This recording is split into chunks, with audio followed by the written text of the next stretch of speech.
Chapter 2. Shortly before 10 the next morning, I stood with one small valise in front of Hammond's drugstore in Old Market Square, waiting for the Innsmouth bus. As the hour for its arrival drew near, I noticed a general drift of the loungers to other places up the street, or to the ideal lunch across the square. Evidently, the ticket agent had not exaggerated the dislike which local people bore towards Innsmouth and its denizens. In a few moments, a small motor coach of extreme decrepitude and dirty grey colour rattled down State Street, made a turn, and drew up at the curb beside me. I felt immediately that it was the right one, a guess which the half-legible sign on the windshield, Arkham, Innsmouth, Newport, soon verified. There were only 3 passengers, dark, unkempt men of sullen visage and somewhat youthful cast, and when the vehicle stopped, they clumsily shambled out and began walking up State Street in a silent, almost furtive fashion. The driver also alighted, and I watched him as he went into the drugstore to make some purchase. This, I reflected, must be the Joe Sargent mentioned by the ticket agent, and even before I noticed any details, there spread over me a wave of spontaneous aversion, which could neither be checked nor explained. It suddenly struck me as very natural that the local people should not wish to ride on a bus owned and driven by this man, or to visit any oftener than possible the habitat of such a man and his kinsfolk. When the driver came out of the store, I looked at him more carefully and tried to determine the source of my evil impression. He was a thin, stoop-shouldered man, not much under 6 feet tall, dressed in shabby blue civilian clothes and wearing a frayed golf cap. His age was perhaps 35, but the odd, deep creases in the sides of his neck made him seem older when one did not study his dull, expressionless face. He had a narrow head, bulging, watery blue eyes that seemed never to wink, a flat nose, a receding forehead and chin, and singularly underdeveloped ears. His long, thick lip and coarse-pored, greyish cheeks seemed almost beardless, except for some sparse yellow hairs that straggled and curled in irregular patches, and in places the surface seemed queerly irregular, as if peeling from some cutaneous disease. His hands were large and heavily veined, and had a very unusual greyish-blue tinge. The fingers were strikingly short in proportion to the rest of the structure, and seemed to have a tendency to curl closely into the huge palm. As he walked towards the bus, I observed his peculiarly shambling gait, and saw that his feet were inordinately immense. The more I studied them, the more I wondered how he could buy any shoes to fit them. A certain greasiness about the fellow increased my dislike. He was evidently given to working or lounging around the fish docks, and carried with him much of their characteristic smell. Just what foreign blood was in him I could not even guess. His oddities certainly did not look Asiatic, Polynesian, Levantine, or Negroid, yet I could see why the people found him alien. I myself would have thought of biological degeneration rather than alienage.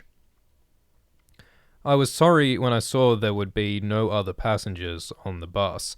Somehow I did not like the idea of riding alone with this driver, but as leaving time obviously approached, I conquered my qualms and followed the man aboard, extending him a $1 bill and murmuring the single word, Innsmouth.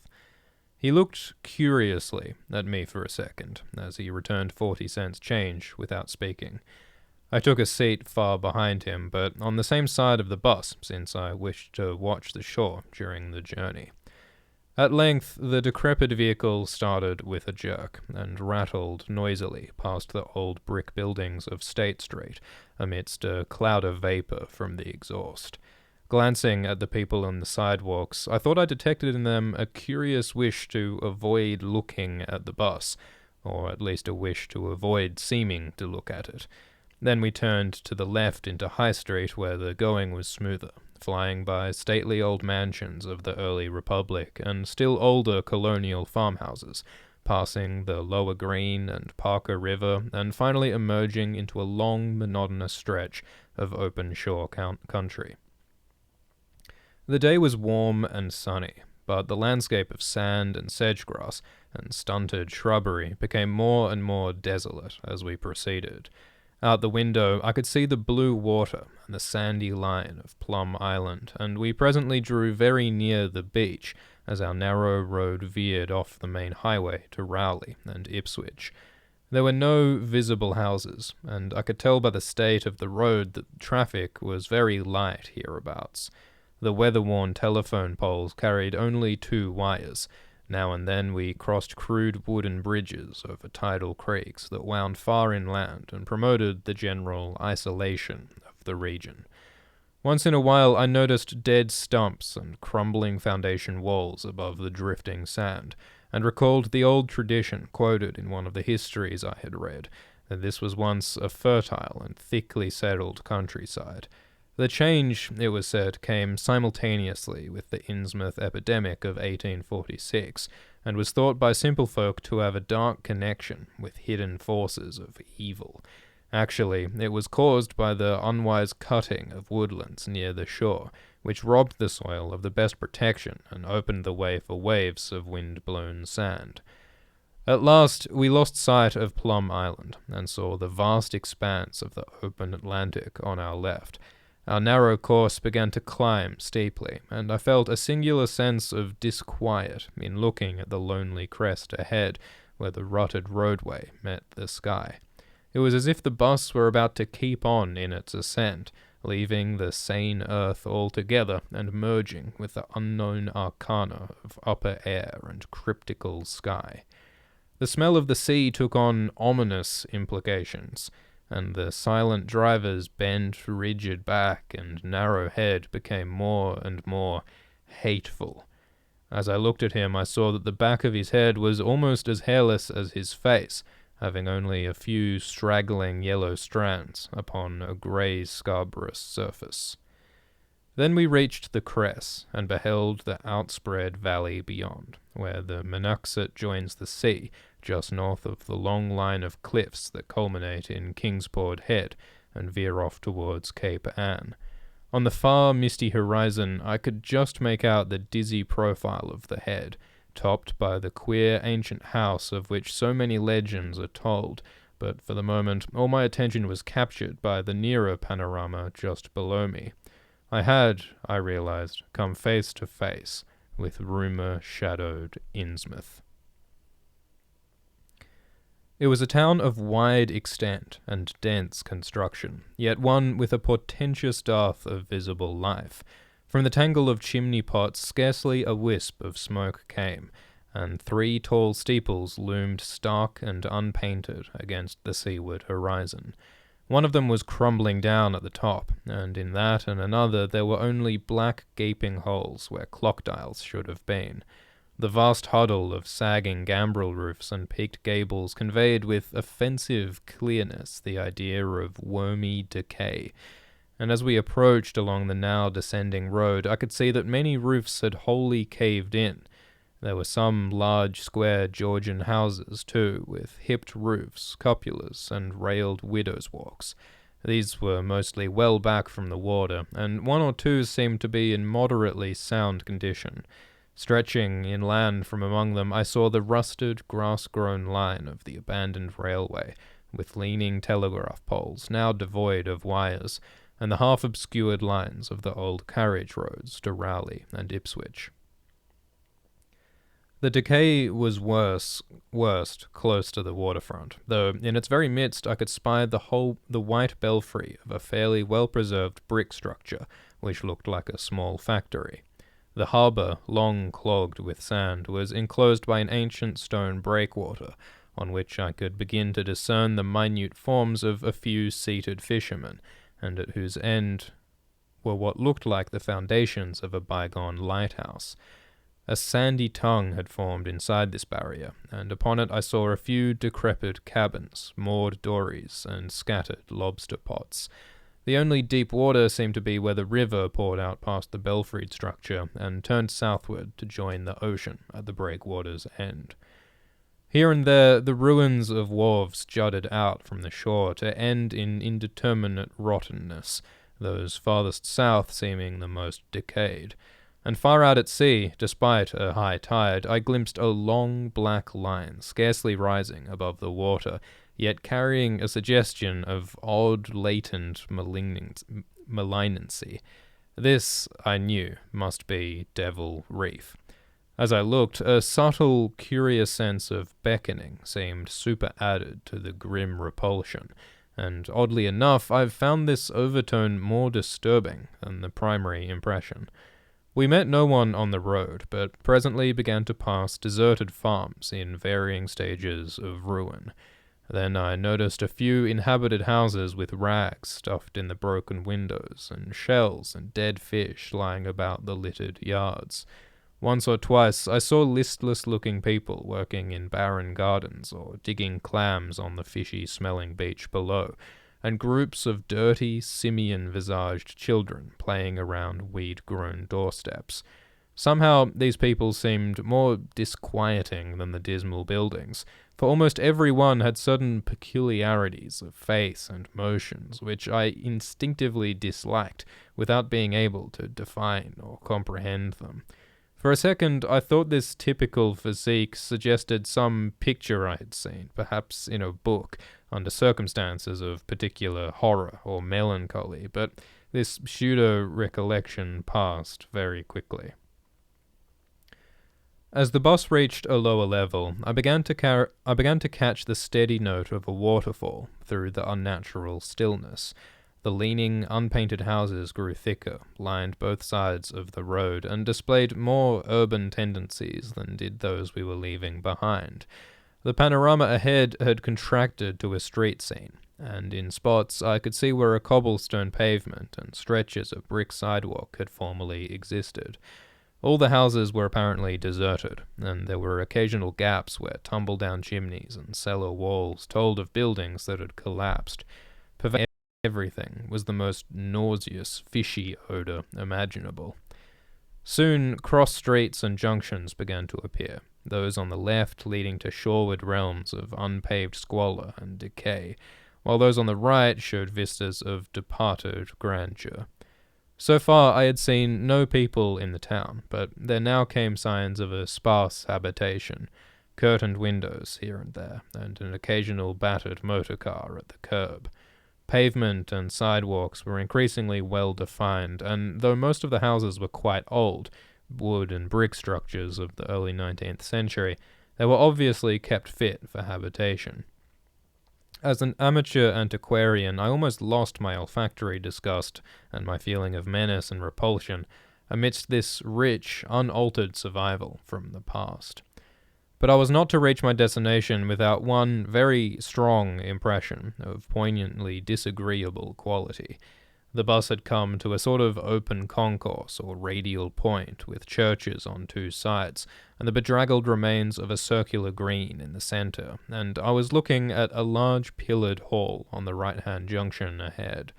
The structure's once white paint was now grey and peeling, and the black and gold sign on the pediment was so faded that I could now only with difficulty make out the words Esoteric Order of Dagon. This, then, was the former Masonic hall, now given over to a degraded cult. As I strained to decipher this inscription, my notice was distracted by the raucous tones of a cracked bell across the street, and I quickly turned to look out the window on my side of the coach. The sound came from a squat stone church of manifestly later date than most of the houses, built in a clumsy Gothic fashion and having a disproportionately high basement with shuttered windows. Though the hands of its clock were missing on the side I glimpsed, I knew that those hoarse strokes were tolling at the hour of 11. Then suddenly all thoughts of time were blotted out by an onrushing image of sharp intensity and unaccountable horror which had seized me before I knew what it really was. The door of the church basement was open, revealing a rectangle of blackness inside, and as I looked, a certain object crossed or seemed to cross that dark rectangle, burning into my brain a momentary conception of nightmare, which was all the more maddening because analysis could not show a single nightmarish quality in it. It was a living object, the first except the driver that I had seen since entering the compact part of the town, and had I been in a steadier mood, I would have found nothing whatever of terror in it. Clearly, as I realized a moment later, it was the pastor, clad in some peculiar vestments, doubtless introduced since the Order of Dagon had modified the ritual of the local churches. The thing which had probably caught my first subconscious glance and supplied the touch of bizarre horror was the tall tiara he wore, an almost exact duplicate of the one Miss Tilton had shown me the previous evening. This, acting on my imagination, had supplied namelessly sinister qualities to the indeterminate face and robed, shambling form beneath it. There was not, I soon decided, any reason why I should have felt that shuddering touch of evil pseudo-memory. Was it not natural that a local mystery cult should adopt among its regimentals an unique type of headdress made familiar to the community in some strange way, perhaps as treasure trove? The very thin sprinkling of repellent-looking younger people now became visible on the sidewalks, lone individuals and silent knots of 2 or 3. The lower floors of the crumbling houses sometimes harbored small shops with dingy signs, and I noticed a parked truck or two as we rattled along. The sound of waterfalls became more and more distinct, and presently I saw a fairly deep river gorge ahead, spanned by a wide iron-railed highway bridge, beyond which a large square opened out. As we clanked over the bridge, I saw out on both sides and observed some factory buildings on the edge of the grassy bluff or part way down. The water far below was very abundant, and I could see 2 vigorous sets of falls upstream on my right, and at least 1 downstream on my left. From this point, the noise was quite deafening. Then we rolled into this large semicircular square across the river, and drew up on the right-hand side in front of a tall cupola-crowned building with remnants of yellow paint and with a half-effaced sign proclaiming it to be the Gilman House. I was glad to get out of that bus, and at once proceeded to check my valise at the shabby hotel lobby. There was only one person in sight, an elderly man without what I had come to call the Innsmouth look, and I decided not to ask him any of the questions which bothered me, remembering that odd things had been noticed in this hotel. Instead, I strolled out on the square, from which the bus had already gone, and studied the scene, minutely and appraisingly. One side of the cobblestoned open space was the straight line of the river. The other was a semicircle of slant-roofed brick buildings of about the 1800 period, from which several streets radiated away to the southeast, south, and southwest.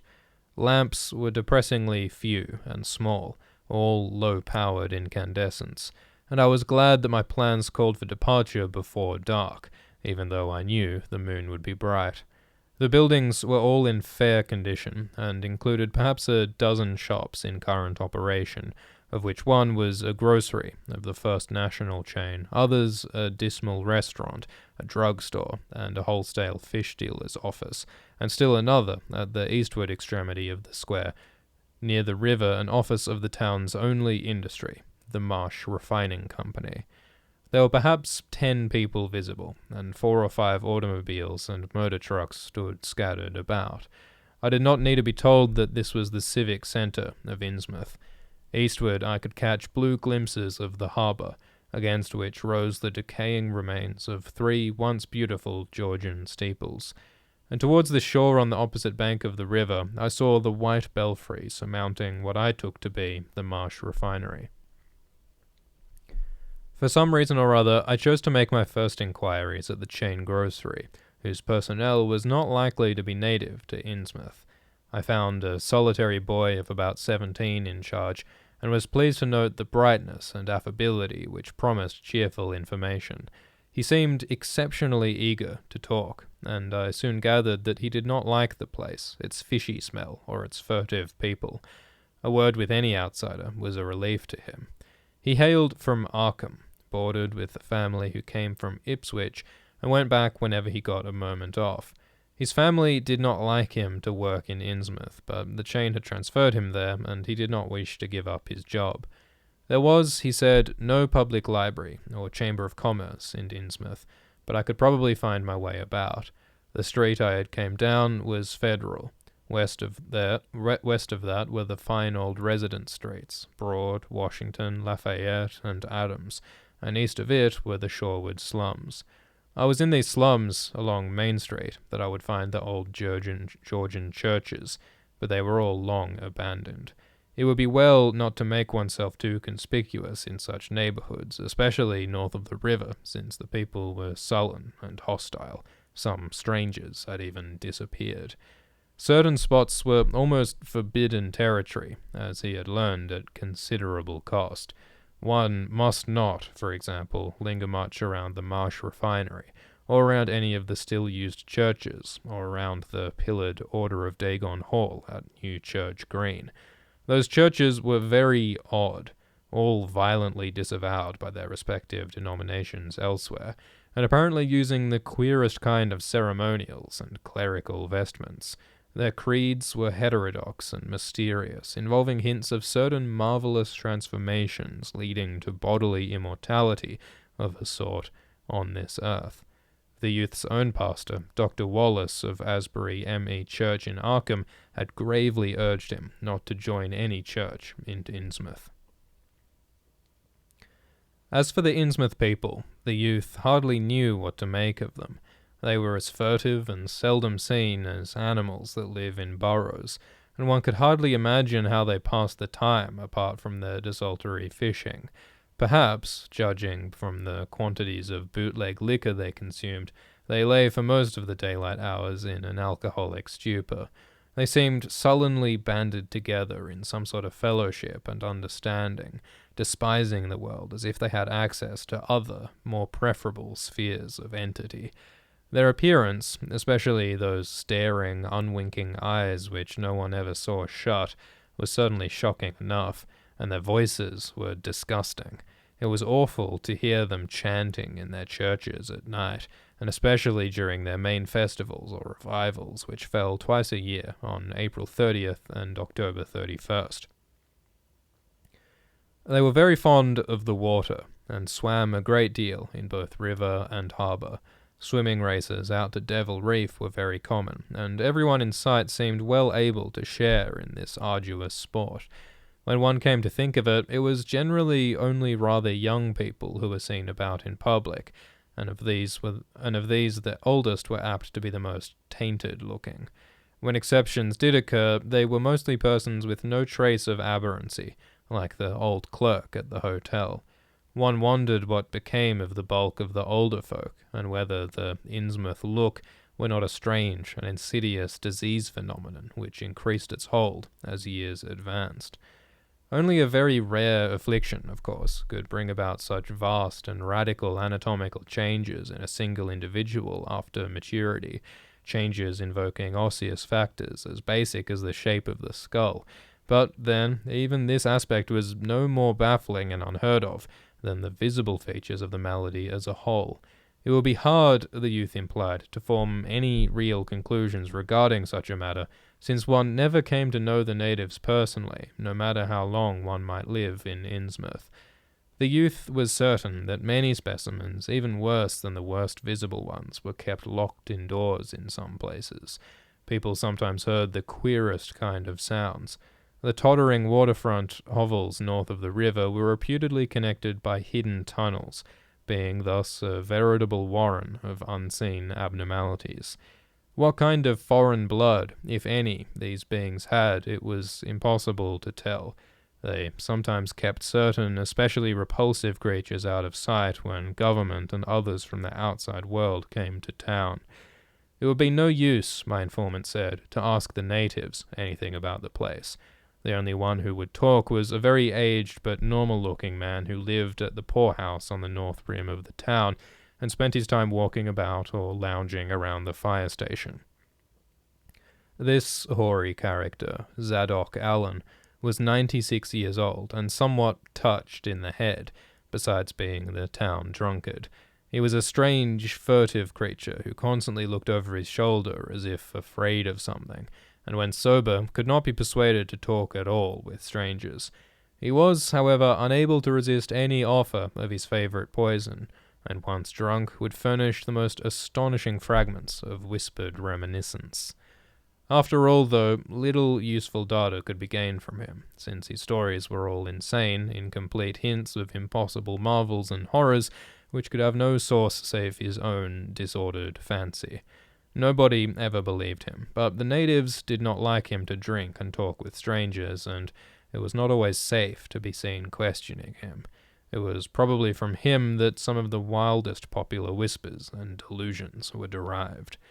Several non-native residents had reported monstrous glimpses from time to time, but between old Zadok's tales and the malformed inhabitants, it was no wonder such illusions were current.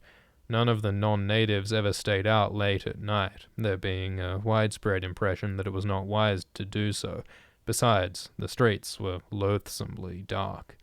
As for business, the abundance of fish was certainly almost uncanny, but the natives were taking less and less advantage of it.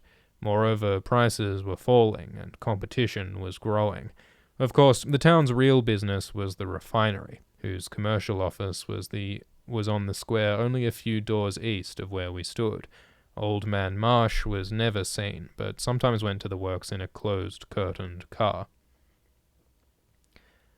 There were all sorts of rumours about how Marsh had come to look. He had once been a great dandy, and people said he still wore the frock-coated finery of the Edwardian age, curiously adapted to certain deformities. His son had formerly conducted the office in the square, but latterly they had been keeping out of sight a good deal, and leaving the brunt of affairs to the younger generation. The sons and their sisters had come to look very queer, especially the older ones, and it was said that their health was failing. One of the Marsh daughters was a repellent, reptilian-looking woman who wore an excess of weird jewellery, clearly of the same exotic tradition as that which the strange tiara belonged. My informant had noticed it many times, and had heard it spoken of as coming from some secret horde, either of pirates or of demons. The clergymen, or priests, or whatever they were called nowadays, also wore this kind of ornament as a headdress, but one seldom caught glimpses of them. Other specimens the youth had not seen, though many were rumoured to exist around Innsmouth. The Marshes, together with the other three gently bred families of the town, the Waits, the Gilmans, and the Elliots, were all very retiring. They lived in immense houses along Washington Street, and several were reputed to harbour in concealment certain living kinsfolk whose personal aspect forbade public view, and whose deaths had been reported and recorded. Warning me that many of the street signs were down, the youth drew for my benefit a rough but ample and painstaking sketch map of the town's salient features. After a moment's study, I felt sure it would be of great help, and pocketed it with profuse thanks. Disliking the dinginess of the single restaurant I had seen, I bought a fair supply of cheese crackers and ginger wafers to serve as a lunch later on. My program, I decided, would be to thread the principal streets, talk with any non-natives I might encounter, and catch the 8 o'clock coach for Arkham. The town, I could see, formed a significant and exaggerated example of communal decay, but being no sociologist, I would limit my serious observations to the field of architecture. Thus I began my systematic, though half-bewildered tour of Innsmouth's narrow, shadow-blighted ways. Crossing the bridge and turning toward the roar of the lower falls, I passed close to the Marsh refinery, which seemed to be oddly free from the noise of industry. The building stood on the steep river bluff near a bridge, and an open confluence of streets which I took to be the earliest civic centre, displaced after the Revolution by the present town square. Recrossing the gorge on the Main Street Bridge, I struck a region of utter desertion which somehow made me shudder. Collapsing huddles of gambrel roofs formed a jagged and fantastic skyline, above which rose the ghoulish, decapitated steeple of an ancient church. Some houses along Main Street were tenanted, but most were tightly boarded up. Down unpaved side streets, I saw the black, gaping windows of deserted hovels, many of which leaned at perilous and incredible angles through the sinking of the part of foundations. Those windows stared so spectrally that it took courage to turn eastward toward the waterfront. Certainly the terror of a deserted house swells in geometrical rather than arithmetical progression as houses multiply to form a city of stark desolation. The sight of such endless avenues of fishy-eyed vacancy and death, and the thought of such linked infinities of black, brooding compartments given over to cobwebs and memories and the conqueror worm, start up vestigial fears and aversions that not even the stoutest philosophy can disperse. Fish Street was as deserted as Main, though it differed in having many brick and stone warehouses still in excellent shape. Water Street was almost its duplicate, save that there were great seaward gaps where wharves had been. Not a living thing did I see, except for the scattered fishermen on the distant breakwater, and not a sound did I hear, save the lapping of the harbour tides and the roar of the falls in the Manoxet. The town was getting more and more on my nerves, and I looked behind me furtively as I picked my way back over the tottering Water Street Bridge. The Fish Street Bridge, according to the sketch, was in ruins. North of the river there were traces of squalid life. Active fish packing houses in Water Street, smoking chimneys and patched roofs here and there, occasional sounds from indeterminate sources, and infrequent shambling forms in the dismal streets and unpaved lanes. But I seemed to find this even more oppressive than the southerly desertion. For one thing, the people were more hideous and abnormal than those near the centre of the town, so that I was several times evilly reminded of something utterly fantastic which I could not quite place. Undoubtedly, the alien strain in the Innsmouth folk was stronger here than farther inland, unless, indeed, the Innsmouth look were a disease rather than a blood stain, in which case this district might be held to harbour the more advanced cases. One detail that annoyed me was the distribution of the few faint sounds I heard. They ought naturally to have come wholly from the visibly inhabited houses, yet in reality were often strongest inside the most rigidly boarded-up facades. There were creakings, scurryings, and hoarse, doubtful noises, and I thought uncomfortably about the hidden tunnels suggested by the grocery boy. Suddenly, I found myself wondering what the voices of these denizens would be like. I had heard no speech so far in this quarter, and was unaccountably anxious not to do so. Pausing only long enough to look at two fine but ruinous old churches at Main and Church Streets, I hastened out of that vile waterfront slum.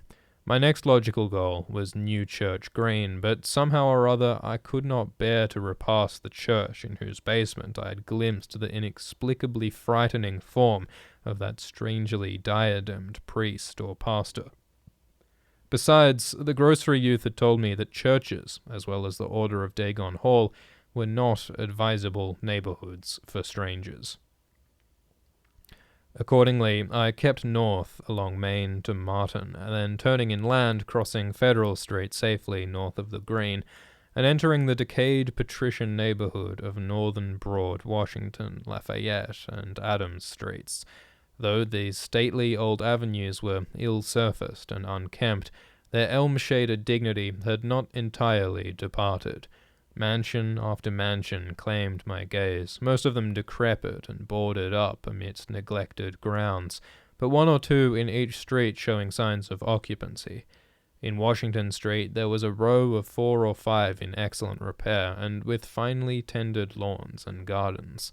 The most sumptuous of these, with wide terraced potteries extending back the whole way to Lafayette Street, I took to be the home of Old Man Marsh, the afflicted refinery owner. In all these streets no living thing was visible, and I wondered at the complete absence of cats and dogs from Innsmouth.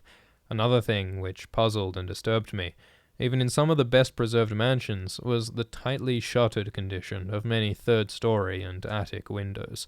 Furtiveness and secretiveness seemed universal in this hushed city of alienage and death, and I could not escape the sensation of being watched from ambush on every hand by sly, staring eyes that never shut.